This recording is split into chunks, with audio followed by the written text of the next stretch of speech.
रामचंद्र भगवान की, बागेश्वर धाम की, सन्यासी बाबा की, दादा गुरुजी की, शिवरात्रि के पावन पर्व की, कन्या विवाह महामहोत्सव की। आज हम सबका, बुंदेलखंड वासियों का और हमारा पूरा परिवार और हमारी सभी बेटियां, जो 251 जोड़े यहाँ विराजमान हैं, हमारे दामाद, इन बेटियों का सौभाग्य जागा है। और सौभाग्य में इन बेटियों का भाग्य इतना अद्भुत है कि देश की प्रथम नागरिका महामहिम राष्ट्रपति महोदया अपने पावन तीर्थ बागेश्वर धाम पर पधारी हुई हैं।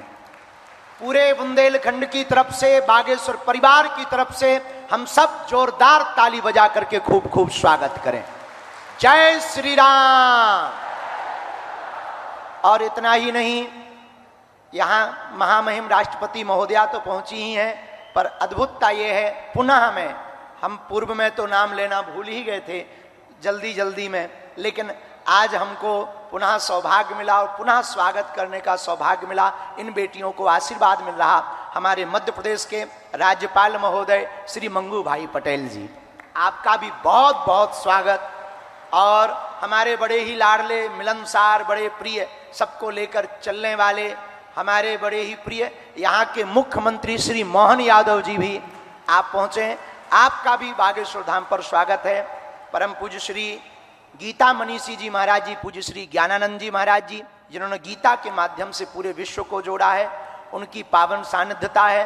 परम पूज्य श्री आचार्य बालकृष्ण जी महाराज जी, जिन्होंने आर्योवेद के माध्यम से भारतीय प्राचीन संस्कृति को पुनर्जीवित किया है। हम आप सबका और पूरे बागेश्वर धाम के परिवार के सदस्यों का, विदेशों से आए अतिथियों का और महामहिम जी के साथ आए समस्त परिकर का, इस छोटे से गांव में जो बुंदेलखंड के वक्ष स्थल पर विराजमान है, बागेश्वर धाम आस्था का केंद्र तो है ही है, धर्म का केंद्र तो है ही है, पर परमात्मा का भी सबसे बड़ा केंद्र है। महामहिम जी को बताना चाह रहे हैं कि हमारी पूरी टीम, लगभग इसमें 200 लोग हैं, जो मिलकर के इन बेटियों के लिए चयन करती हैं। जो वास्तविक पात्र हैं उसके लिए पूरी समिति ने लगभग 22,000 किलोमीटर कार से यात्रा की। निराश्रित, माता पितृहीन बेटियों को प्राथमिकता दी और अनवरत 6 वर्ष से ये कार्य चल रहा। और इसके पीछे कारण इतना ही है, जो हमने अपनी बहन के विवाह में दुख भोगा, जो झेला। तो जिस दिन बहन का विवाह था और हमारी स्थिति विचित्र थी, तो जब हमारे पास उतनी संपन्नता नहीं थी, तो यहाँ वहाँ भटक रहे थे, किसी से उधार मांग रहे थे। जब हमें बहुत कुछ मिल नहीं पाया, तो जैसे तैसे करके हमने बहन का विवाह किया। उसी दिन हमने प्रण ठाना था कि आज हमें अपनी बहन के विवाह में इतना निराश होना पड़ रहा, उपहार नहीं दे पा रहे हैं, भंडारा विशाल नहीं करवा पा रहे हैं। अगर कल के दिन प्रभु ने हमें सामर्थ्यवान बनाया, तो भारत के किसी भी भाई को हमारी तरह नहीं भटकना पड़ेगा। उसके बाद ये प्रण प्रारंभ हुआ, संकल्प प्रारंभ हुआ। और आज वो बेटियां यहाँ से, जिनको 1 महीने पहले तक हमारा परिचय नहीं रहता, पर जब ये यहाँ से जाती हैं, मुस्कुराती हुई जाती हैं, आशीष दे करके जाती हैं, तब मन प्रसन्न होता है। और हम पूरे देश को इस महाशिवरात्रि के उत्सव से एक ही निवेदन करना चाहेंगे, भारत के मंदिरों की दान पेटियों को अगर गरीबों की बेटियों के लिए खोल दिया जाएगा, तो भारत विश्व गुरु बनते देर नहीं लगेगी। इसी संदेशा के लिए हमारा उद्देश्य है कि भारत में जितने भी मठ, मंदिर, महात्मा हैं, निश्चित रूप से धर्म के केंद्र हैं, पर वो परमार्थ के केंद्र होंगे। तो समाज के सबसे निम्न, जिनको लोग कहते हैं ये बहुत पीछे वाले हैं, हमारी दृष्टि में इस देश में ना कोई बड़ा है ना छोटा है। इस देश में सब हिंदुस्तानी है, सब भारतीय हैं और सबको रहने का अधिकार है। इसी संकल्प को जन जन तक पहुंचाने के लिए हर वर्ष इस उत्सव को करवाया जाता। आपका आना हुआ, हम सब बुंदेलखंडवासी करोड़ों बार भी आपको धन्यवाद दें, तब भी वह आपका ऋण नहीं हम चुका पाएंगे।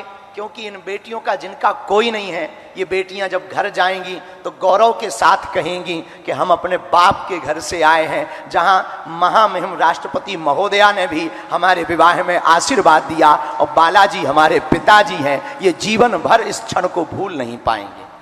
इसके लिए पूरे महामहिम राष्ट्रपति महोदया को हम बहुत बहुत स्वागत भी कर रहे हैं, धन्यवाद भी बहुत दे रहे हैं, और पूरे देश के लोगों से हम प्रार्थना करना चाह रहे हैं, भैया जिनका कोई ना हो उनका आप सहारा तो बनकर देखो। और हमारी प्रार्थना है, बेटियों को आप बोझ मत मानो। बेटियां भी बेटों से कम हैं क्या?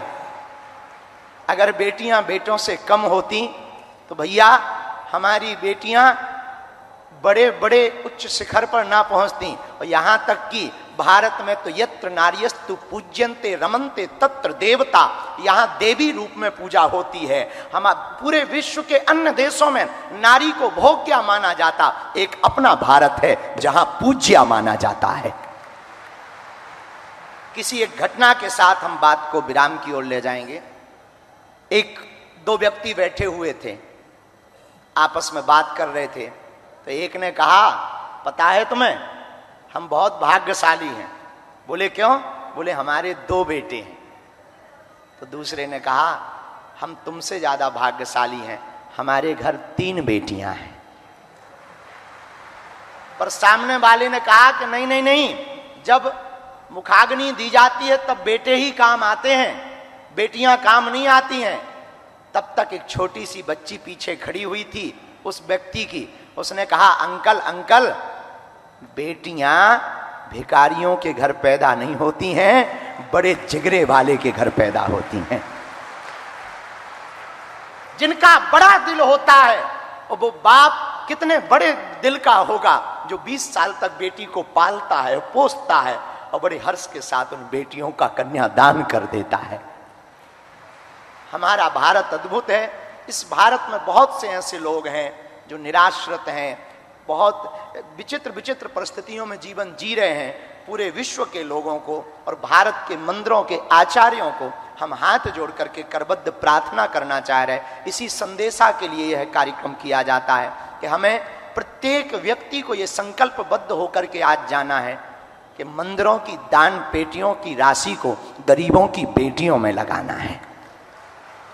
पुनः पुनः साधु समाज, जो बेटियां आज हमारे अंदर, क्योंकि इन बेटियों की आज विदाई भी है तो भावुक बहुत हैं, हम बहुत ज़्यादा बोल नहीं पाते इन बेटियों को देख करके, तो हम ज़्यादा कुछ ना कहते हुए महामहिम राष्ट्रपति महोदया का, आए हुए संत जनों का, माननीय मुख्यमंत्री जी का, राज्यपाल महोदय का हम बहुत बहुत, और यहाँ के क्षेत्रीय सांसद हमारे भैया श्री BD शर्मा जी का, आप सबका हम पुनः पुनः बहुत साधुवाद कर रहे हैं कि इन बेटियों के उत्सव में आप पधारे हैं।